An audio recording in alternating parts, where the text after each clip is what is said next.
ada yang bilang katanya istilahnya tuh accounting is dead gitu. Yes, is that if you see the accounting the old ways.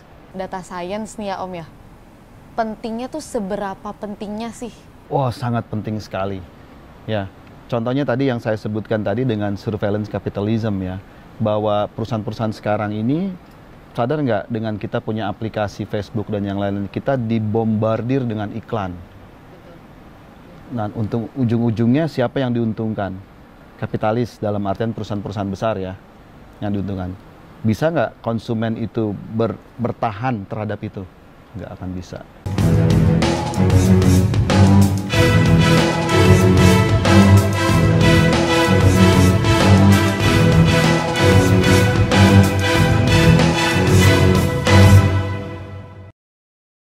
Selamat siang Om Anis. Siang, Sarah. Om, terima kasih udah datang ke sini. Gimana tadi di jalannya? Macet nggak? Agak-agak macet biasa Jakarta ya. Kalau nggak macet malah aneh. Dari mana Om tadi? Dari Kemang. Oh, dari Kemang. Macet ya. Di sini juga macet. Lumayan.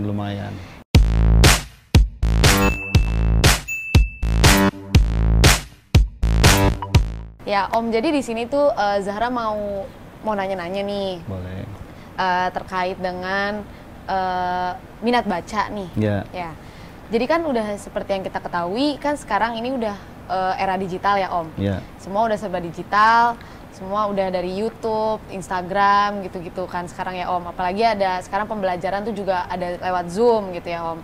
Nah Zahra tuh mau nanya, nah menurut Om tuh dengan semuanya udah digital, mengurangi minat baca generasi muda nggak sih Om? Oke, nah ini menarik ya kalau kita bicara membaca, terus kemudian kita mendengar atau melihat dari video. Om tuh dulu pernah punya pengalaman menarik ya dulu waktu kuliah ya. Pertama kali kuliah tuh tahun 91 ya.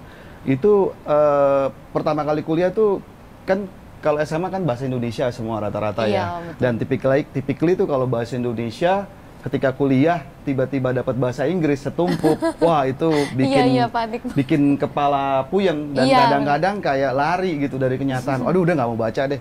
Pernah punya pengalaman waktu baca 1-2 pages saja itu bisa sejam. Betul. Udah gitu nggak dapat poinnya. Nah itu tuh memang berat ya. Berat. Apalagi textbook ya Om ya. Apalagi textbook betul. Udah pasti berat ya. Nah itu yang saya lihat ya. Kemampuan membaca atau keinginan membaca itu sebetulnya dari diri sendiri ya, dan memang dengan proses digitalisasi membuat kita tuh jadi dininabobokan ya, artinya apa-apa lihat aja YouTube, apa-apa lihat aja TV kan gitu kan. Betul.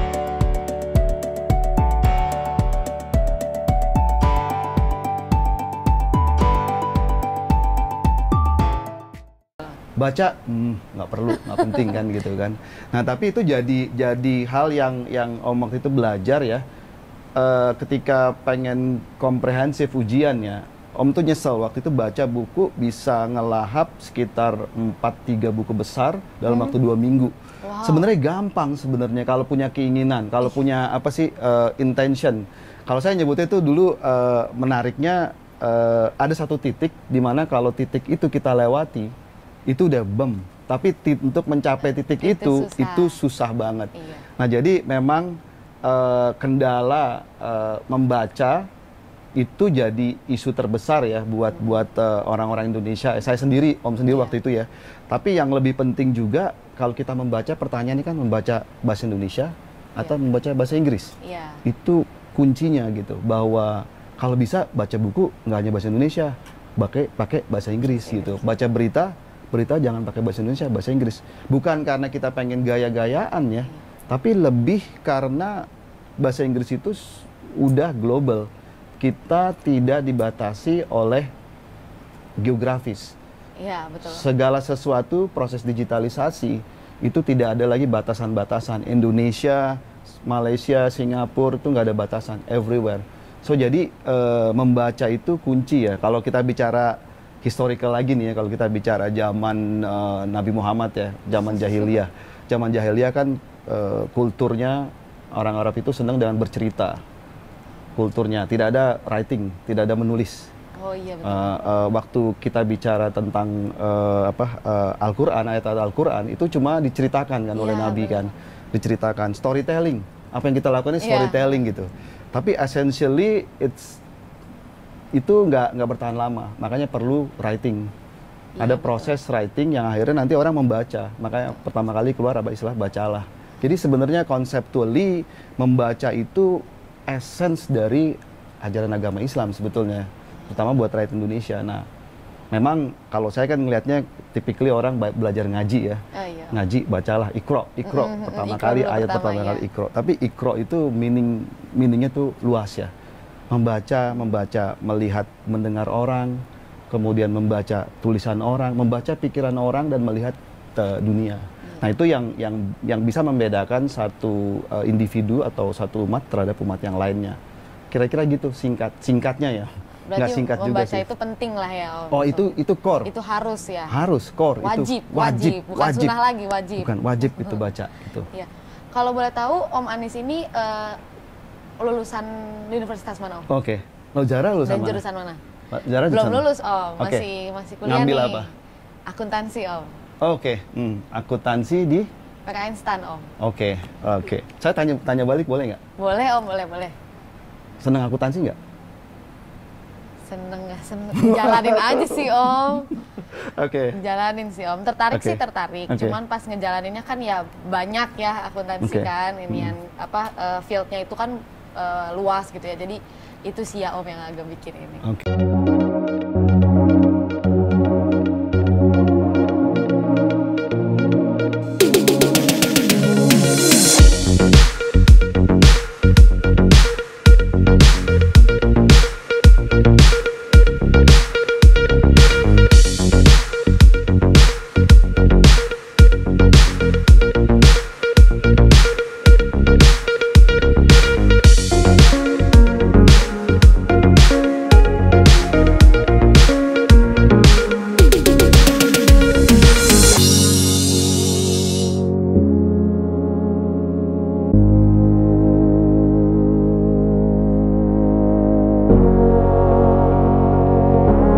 Jadi kalau Om tuh dulu aku masuk FEUI ya, Fakultas Ekonomi UI ya.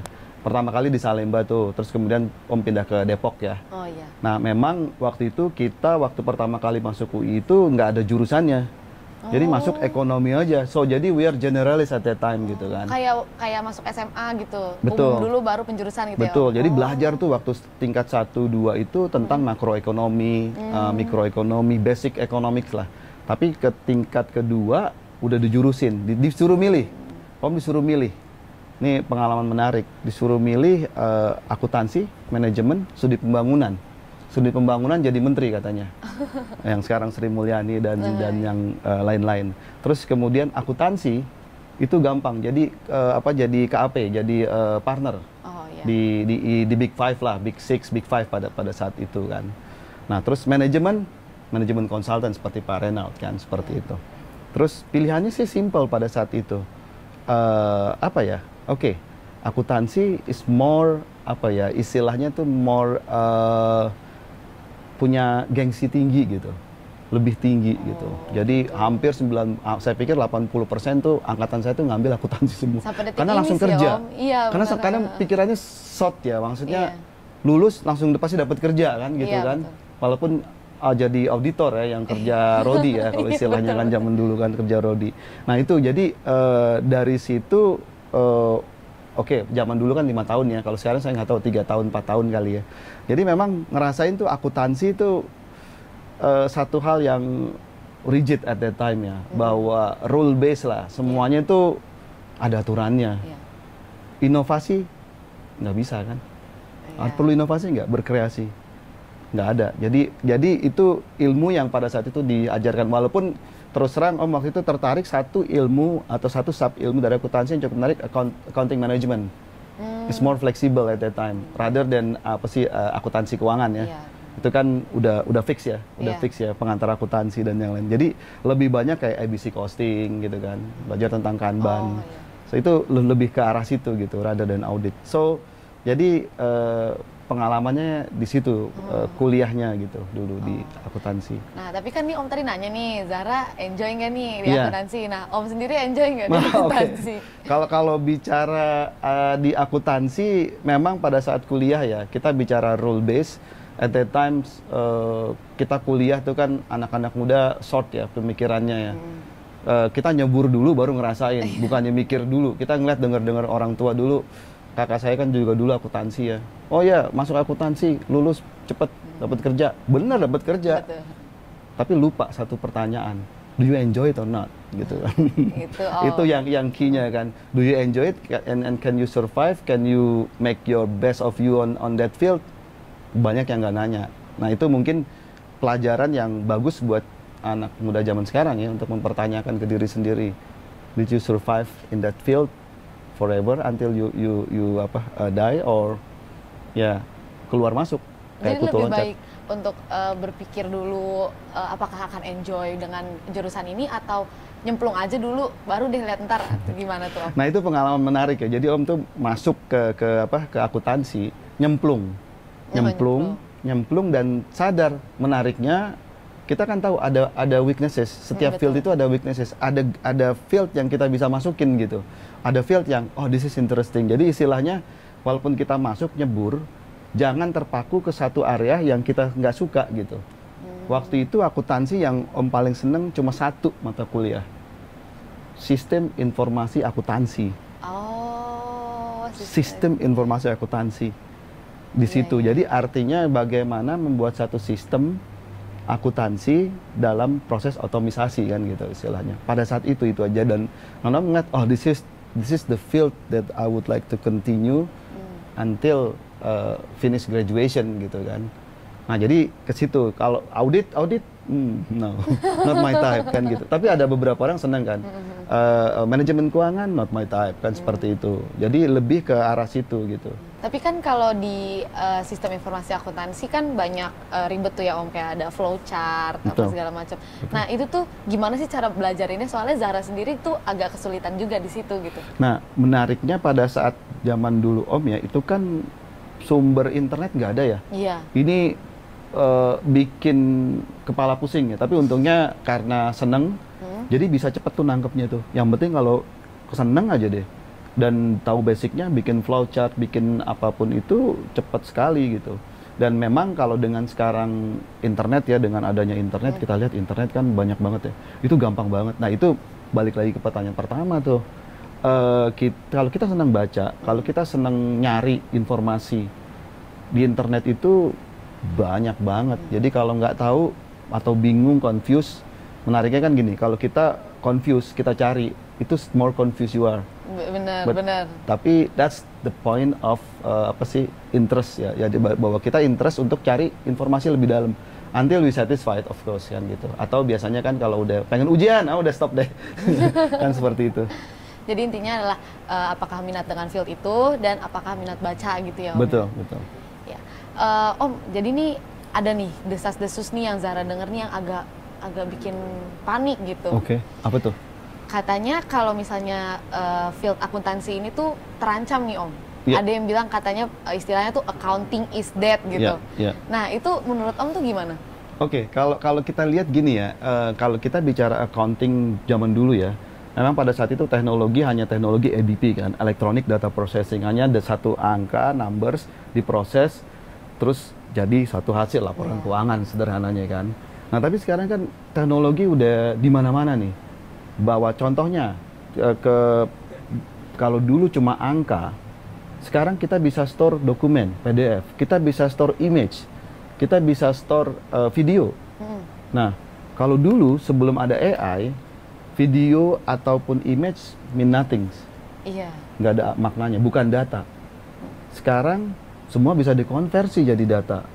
Nah, itu kalau kita bicara data, basic accounting apa? Data kan, apalagi financial data kan. Yang itu key-nya gitu. Sebenarnya kalau kita lihat accounting is that, yes is that, if you see the accounting the old ways, it's gonna be that. That bahwa cuma ada transaksi, ada angka numbers, debit credit, terus sub ledgers, financial statement, stop, that's it kan. Udah, biasanya kan gitu. Terus kalau mau ngaudit satu piutang, harus konfirmasi manual ke mana, ke perusahaannya ini kan typically that's the process ya. If you do it that, it's that pasti itu. Dan kalau cuma fokus cuma pencatatan, otomisasi is that as well. Karena sekarang semua udah otomatis. Nah, justru accounting itu akan melebar role-nya. Contohnya kalau tadi ya, kalau tadi kita bicara audit. Kita kalau mau melihat audit, terus kita mau verifikasi piutang. Kalau kita udah punya datanya dari si pihak sana, apa perlu lagi kita datang? Apa perlu lagi? Kan nggak perlu. Semua kita bisa verifikasi dengan metode yang balik lagi otomisasi. Itu yang nanti mungkin kalau ada waktu kita bicara tentang artificial intelligence, tentang machine learning, tentang fraud analytic, tentang forensik kalau istilahnya kan, kalau di audit kan forensik audit kan, seperti itu. Jadi orang bilang accounting is dead. Yes, if you see it the old ways, with the technology, try to see it different way. Beberapa banyak sih yang nanti bisa kita jelaskan ya practicality-nya. Nah, ini yang menarik kalau orang accounting cuma berpikir pekerjaan mereka tanpa melihat kemajuan teknologi, wah itu ketinggalan banget. Contohnya kalau tadi kita bicara kegunaan buku ya. Sekarang udah sering kalau kita sebut pernah ada bukunya Zuboff ya tentang surveillance capitalism. Kalau kita bicara accounting itu kan it's all about kapitalis ya, mencatat orang-orang kapitalis yang duit semuanya ya. Terus sekarang ada istilahnya capitalism, bagaimana bisnis itu mentransform diri mereka dengan menggunakan data untuk mendapatkan profit. Nah, pertanyaannya accounting itu ex ante ketika jadi historical ya, terus kemudian melihat oh iya bahwa orang ini punya income sekian harusnya dipajakin misalnya ya, atau post ante artinya post ex ex post ini kita memprediksi kira-kira orang ini punya income sekian jadi harus dipajakin sekian. Jadi bukannya sifatnya itu historical pure, terlambat istilahnya, tapi udah prediktif ke depan gitu. Ke depan gitu. Contohnya saya tahu deh bahwa Anda income-nya sekian. Dari mana? Oh, kita bisa predik. Itu kan jadi ada norma-norma kalau istilah ini kan ada norma-norma. Dulu kan istilah norma kan. Norma kira-kira estimasi sekian nih income dia. Padahal sekarang dengan data dari sosial media kita bisa lihat. Betul. Orang ini sering traveling. Income bisa kepredikan. Orang ini teman-temannya siapa? Tempatnya ke sini, rumahnya di sini. Itu easy, sangat-sangat mudah. Apalagi kalau orang pajak ya seharusnya sih it's easy. But kalau orang pajak masih berpikir the old ways without using the current technology, then is that back to that discussion again, kan gitu.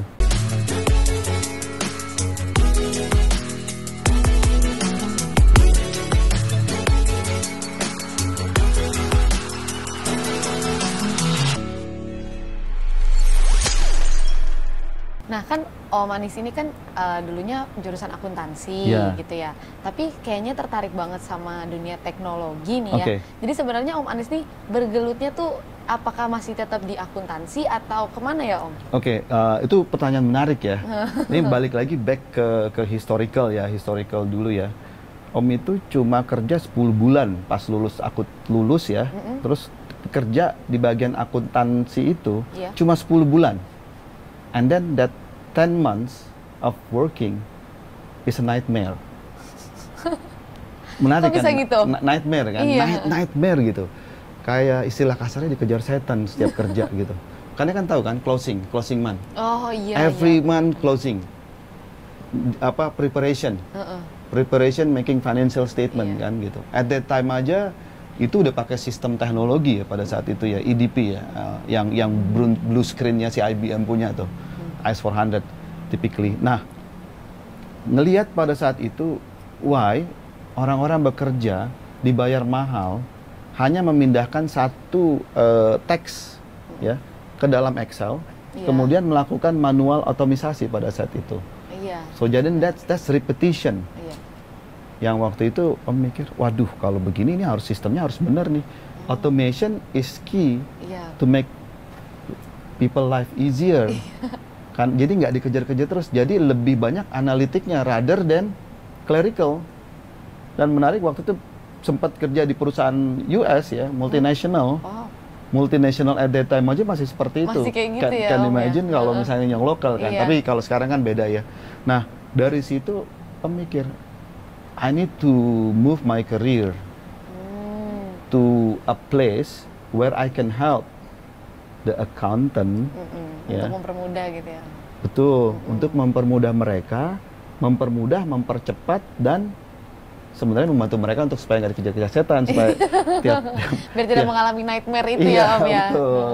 Nah jadi moving waktu itu ke konsultan IT yang implementasi sistem integrated, Om masuk di bagian financial accounting. Jadi yang mana pada saat itu the best software is doing automatic posting jurnal, automatic jurnal. Software Masukin apa, Om, kalau boleh tahu? waktu itu MIMS ya, mirip-mirip SAP.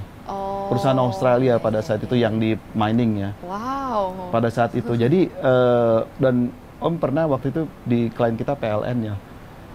Closing cuma 2 hari after 30. Jadi second days of the days, it's automatic, semuanya langsung financial statement. Jadi that's relieving pada saat itu. And then more to the next step, financial ratio-nya. Kan manajemen keuangan, jadi nggak hanya laporan keuangan, tapi juga move to the next step ratio, yang which is pada saat itu kita sebut business intelligence ya.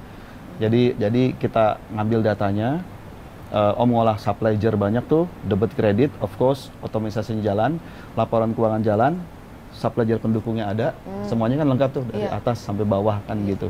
Nah terus yang lebih penting lagi financial ratio, ya misalkan apa sih asset to cash kan gitu-gitu seperti itu.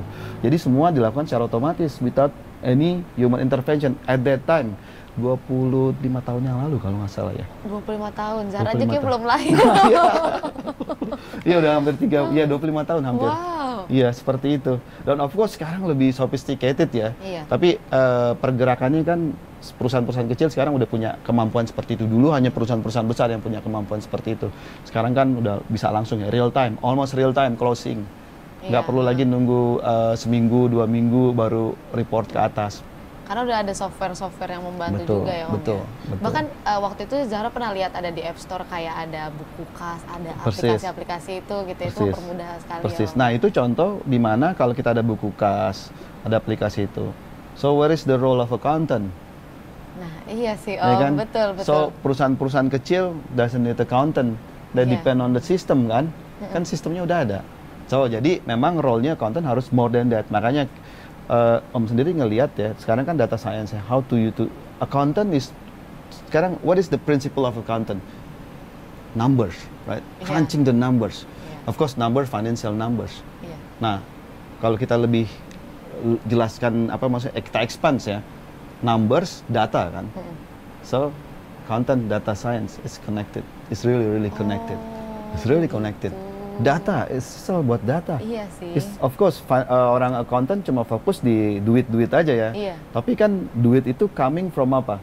Coming from the event. Event itu bisa apapun. Yang of course ada event yang non transactional, non financial, ada event yang financial.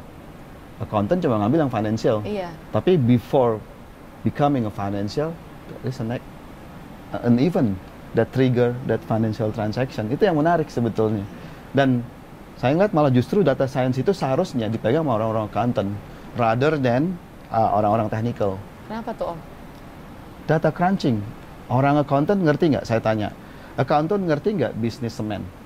Kenapa, Om? Orang accountant ngerti nggak bisnis semen kalau dia ngaudit semen? Industri semen, sorry. Industri keuangan, ngerti nggak dia? Ngerti semua. Iya, benar. Itu role yang sebetulnya the strongest role ever in the data science project. Bahwa data science project itu harus connect ke bisnis. Accountant connect the business and the data science. So the bridge. That's the key. Berarti accountant tuh harus jadi jembatan untuk itu ya, Om ya. Nggak cuma memikirkan tipe akuntansi yang zaman dulu gitu ya. Betul. Nah itu role-nya expanding. Jadi expanding bukan lagi bookkeeping. Iya, gitu. Tapi udah ke analitik atau accounting-litik, whatever we call it. Kayak gitu. Jadi ini caranya biar accounting is not dead ya It's Om not ya. dead yet. It's not dead yet if you know how to do it kan. Seperti itu. Interesting ya. Iya. Nah Om, kan tadi Om data science nih ya Om ya. Itu tuh pentingnya tuh seberapa pentingnya sih? Udah di era yang digital ini nih. Kalau zaman dulu tuh kan wah sangat mempermudah pekerjaan gitu ya. Nah kalau saat ini tuh sudah seberapa urgentnya gitu? Kami hadir sinergikan 3 bank syariah besar. Bertransformasi menjadi bank yang inovatif, modern, dan memiliki visi global. Bank Syariah Indonesia. Kalau kita lihat, kalau kita bertanya seberapa urgent, tergantung perspektifnya dari mana ya. Kalau kita lihat perspektif country, negara, wah sangat penting sekali. Ya, contohnya tadi yang saya sebutkan tadi dengan surveillance capitalism ya, bahwa perusahaan-perusahaan sekarang ini sadar nggak dengan kita punya aplikasi Facebook dan yang lain-lain, kita dibombardir dengan iklan. Betul. Iya. Nah, untuk ujung-ujungnya siapa yang diuntungkan? Kapitalis dalam artian perusahaan-perusahaan besar ya, yang diuntungkan.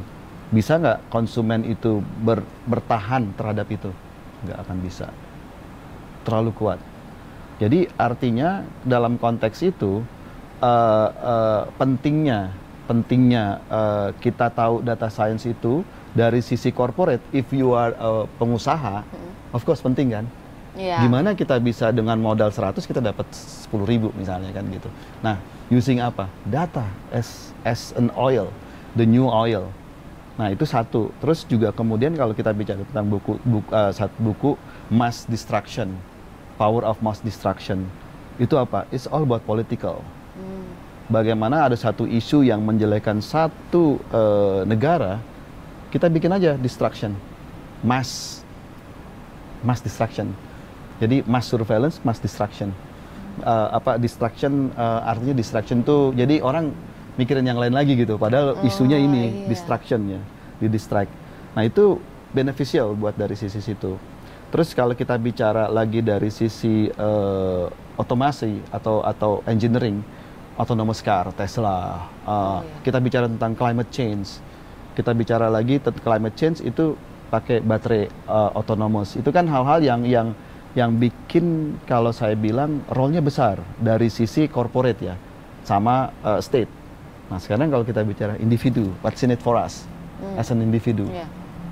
This is yang menarik. Kalau kita bicara, if you are a farmer, you can utilize data science, kita akan lebih better dibanding competitors. If we are accountant, on the contrary ini, tadi daripada debt, accountant dipecat-pecatin, I don't need accountant. And then kita bisa bilang, hey, I'm a different accountant. I'm the accountant that can do more than you think. Ini bisa ini, bisa ini, bisa ini. Nah itu, data science kayak semacam another tools yang bisa membuat accountant itu ngerasa, okay, you still relevant. You still relevant.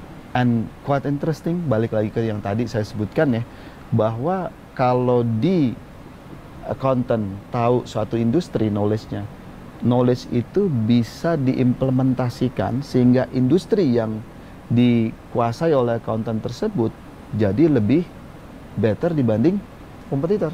Jadi balik lagi mana yang paling cepat. Jadi individualistis kita penting, corporate juga penting. Itu sih yang saya lihat kenapa data science jadi critical banget. Nah kalau data science itu kan berarti hampir kayak memprediksikan apa yang akan terjadi nanti gitu ya Om. Betul. Ya? Nah itu tuh berarti nyambungnya lebih ke statistik. Oke. Iya. Fair enough. Itu apakah enggak lebih banyak orang yang bergelut di matematika statistik gitu atau gimana Om? Oke, ini yang menarik ya, kalau orang berpikir data science is one discipline, data science is multidisiplin. So seperti sesuatu hal ya, kita bisa lihat dari berbagai angle. Dan data science itu karena ibaratnya apa ya, kalau mungkin saya ngasih ilustrasi makanan kali ya, es campur lah. Ya, jadi data science itu es campur, ada kelapanya, ada macam-macam, ada kalpukatnya kan gitu kan. Of course kalau orang yang biasa pedagang alpukat bisa bilang data science is alpukat gitu. Padahal ada komponen lain. Nah itu yang kadang-kadang data science seperti statistician tadi bilang, data science is statistik gitu. Itu karena dia orang statistik kan. Jadi ada yang orang bilang engineer, data science is programming, is Python. Wah, ngetop tuh. Python programming. Don't care about statistik. Statistik bilang it's a statistic, don't care about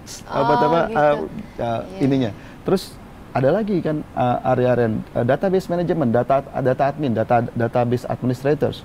It's all about data. Orang-orang BI, orang data warehouse bilang, nggak statistik, nggak engineering. Nah ini, atau analis, role keempat, yang it's all about understanding business. Bukannya statistik, bukannya ini. Nah, ini yang penting ya, artinya menguasai data science itu kayak seperti menguasai atau minum es campur.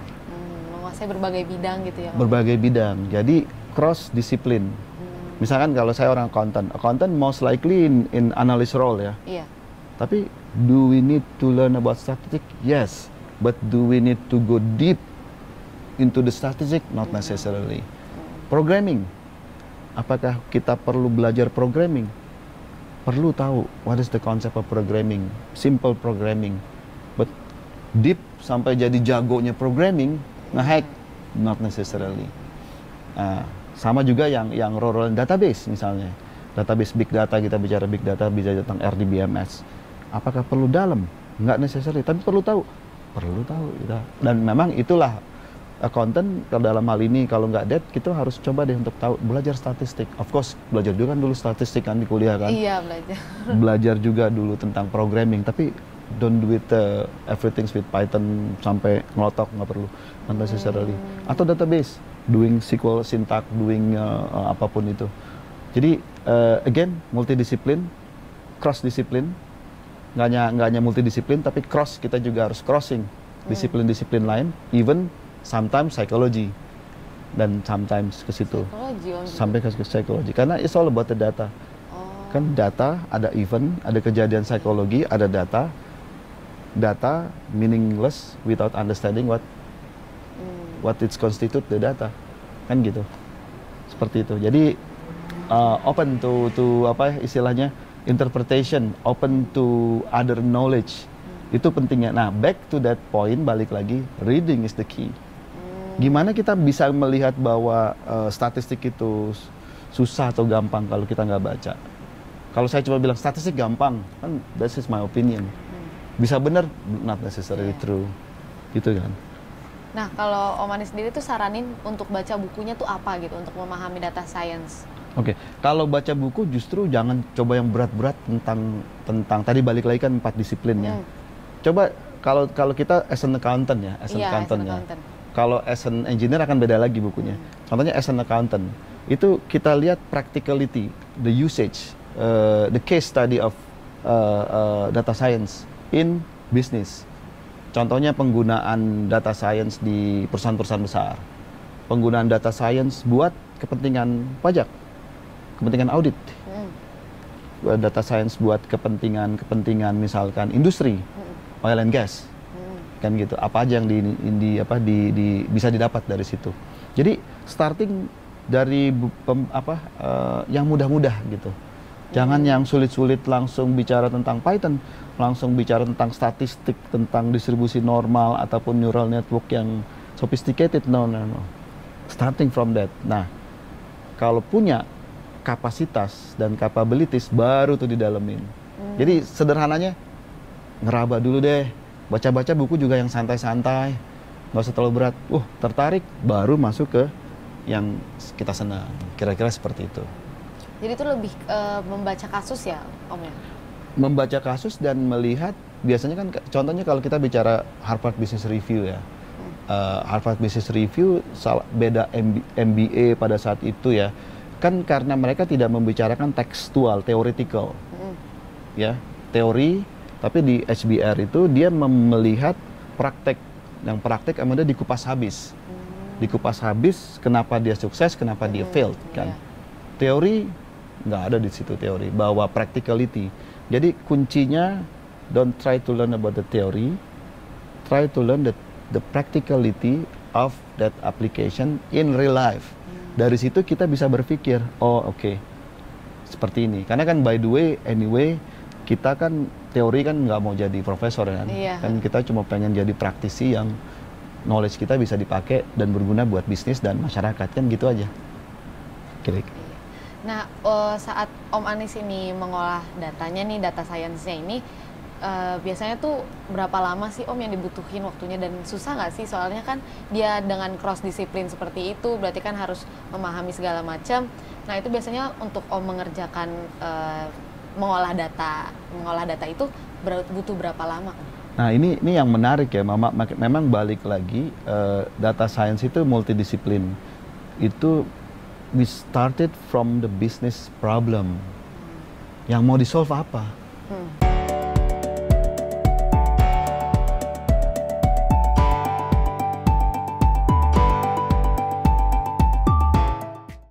Kan gitu. Jadi kalau dibilang berapa lama, kadang kita nggak bisa nentukan ya. Contohnya gini, kalau bisnis problem yang kita mau solve, contohnya di pajak, bagaimana kita bisa menganalisis satu fraud gitu kan? Fraudnya apa? Let's say fraud, transactional fraud kan. Nah, itu kan gimana caranya? Of course kita start dari data. Pertama ada problem, kita fokus supaya nggak kemana-mana, scope-nya jelas. Kita lihat, oh data transactional, misalkan bank transaction, contoh gampangnya aja, cukup transaksi bank. Kita lihat transaksi bank ini, datanya mana, kemudian datanya kotor apa enggak, kan gitu. Terus juga datanya isinya apa. Dari situ kita bisa lihat variabel-variabelnya berapa banyak, ya. Kemudian kita lihat apa yang kita mau lihat, apakah ada anomali transaction, ya untuk kita lihat. Nah, terus anomali definisinya seperti apa? Kalau konsepnya kan, kalau kita bicara materialitas itu seberapa besar. Sama, ini juga anomali itu seperti apa gitu kan. Fraud itu seperti apa? Kita tentukan 5%, 2%. Nah, itu proses yang dari kejadian, data, kemudian dibersihkan, dianalisa, sampai ngambil satu kesimpulan yang nanti juga bisa circle lagi tuh, muter lagi. Itu yang kalau kita lihat sih, kalau datanya semua clean, proses algoritma itu cepat. Cuma 2 jam, tapi preparationnya yang lama. Kan gitu. Ya. Jadi key-nya di preparation supaya kita bisa making satu kesimpulan, satu decision dari satu event based on the data. Kira-kira seperti itu. Om pernah ada cerita nggak kesulitan mengolah data waktu itu? Nah, ini yang menarik ya. Kalau dulu sebelum ada AI, kita tuh struggle untuk nge-clean up data. Kita harus clean up dulu sampai kita dapat datanya itu bisa kita pakai. Dengan ada AI, interesting enough, nggak perlu clean banget. Karena dia bisa ngelihat mana yang clean, mana yang enggak. Nah, jadi pengalaman menarik sih kalau kita lihat pengalaman menarik ya, mungkin dulu, kalau zaman dulu sebelum ada AI, kalau kita kurang satu transaksi, laporan keuangan tuh nggak balance kan, atau nggak bener lah ya. Misalkan penjualan 100 ternyata detailnya cuma 89 gitu ya. Nah, AI bukan ke situ. AI itu lebih menganalisis kenapa jadi 89. Jadi dia akan menemukan ini kenapa beda gitu, seperti itu. Jadi memang mindsetnya berbeda. Pengalamannya sih yang paling apa ya, yang paling lucu ya. Ketika kita ada data yang cukup besar, data tersebut nggak menghasilkan apa-apa. Karena ternyata data tersebut variasinya kecil. Itu yang menarik. Jadi kalau kita lihat sekarang dengan adanya big data nih, kan nggak hanya satu transaksi. Transaksi bank kan cuma transaksi debit kredit bank, misalkan kredit, debit. Padahal kita juga harusnya punya transaksi-transaksi lainnya. Transaksi pembelanjaannya, description-nya, yang nanti kita connect-kan atau cross-reference dengan data yang lainnya. Itu baru key. Itu yang powerful banget. Itu. Jadi untuk menyamakan, untuk dimasukin itu berarti harus ada formatnya atau gimana ya? Nah, kalau zaman dulu itu harus kan? Iya. Itu ada istilahnya, zaman dulu ada data quality. Data quality is a nightmare. Jadi garbage in, garbage out, GIGO. Garbage in, garbage out. Interesting enough, sekarang dengan adanya AI, garbage in, garbage out sama AI udah bisa dilihat mana yang garbage, mana yang enggak. Jadi dia bisa let them filter. Jadi nggak usah pusing-pusing lagi untuk clean up. So dengan ada teknologi AI atau machine learning, proses tadi yang sebelumnya misalnya 2 bulan, 3 bulan, itu bisa disorten. Jadi again the knowledge of statistic lagi kan, nggak perlu full. sampling, cari fraud analitik. Jadi tergantung kebutuhannya seperti itu. Menarik juga jadi ya data science ini ya Om ya. Iya, sangat banget, sangat menarik. Jadi kuncinya tuh adalah minat di field itu. Betul. Minat baca. Betul. Dan harus terus berkembang ya Om ya. Betul, harus keep baca, terus baca. Ngerasa nggak pernah puas, itu aja. Nggak pernah puas dan ngerasa nggak paling jago. Itu penting. Bahwa the more you know, the more you feel like a stupid person. Itu key banget deh. Bahwa I know nothing gitu. I know nothing about this gitu kan. Being humble, being honest bahwa kita tuh nggak ada apa-apanya dibanding orang lain. Sehingga terus baca, terus nyari. Jadi haus terus gitu istilahnya. Atau lapar terus gitu. Kira-kira gitu. Keren juga ya Om ya. Pembicaraan yang cukup menarik ya Om ya. Nanti mungkin kapan-kapan kita ketemu lagi. Boleh. Lanjut ngobrol lagi gimana Om? Boleh, tapi jangan siang, mungkin malam biar nggak macet. Karena betul, kalau siang tuh macet. Apalagi biasanya. Kemang ya Om ya? Iya. Macet. Untung nggak banjir ya, terakhir itu kan banjir. jadi Februari ya Om banjir. Iya. Rumahnya kebanjiran Om? Alhamdulillah iya. Alhamdulillah. Jadi pasrah aja, alhamdulillah. Anggap itu bukan musibah, anggap itu sebagai hadiah. Yang harus disyukuri. Ya terima kasih banyak ya Om Anis. Oke, makasih banget juga. Lagi.